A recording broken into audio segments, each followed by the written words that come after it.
Screen recording कशी करावी या संबंधित हा व्हिडिओ छोटासा।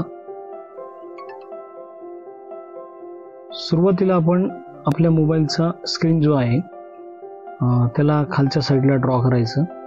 त्यानंतर एस कॅप्चर नावाचा मोड आपल्याला या ठिकाणी दिसेल आणि ज्या ठिकाणी लिहिलं आहे इथे स्क्रीन रेकॉर्डिंग, जिथे मी कर्सर फिरवतो आहे त्या ठिकाणी स्क्रीन रेकॉर्डिंग असं लिहिलेलं आहे।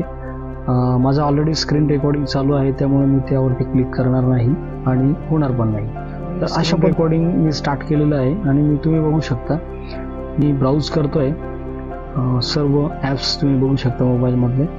तर अशा पद्धतीने तुम्ही स्क्रीन रेकॉर्डिंग आपल्या मोबाईलमध्ये करू शकता आणि याचा आनंद घेऊ शकता।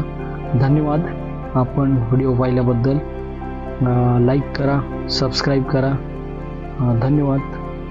जय हिंद, जय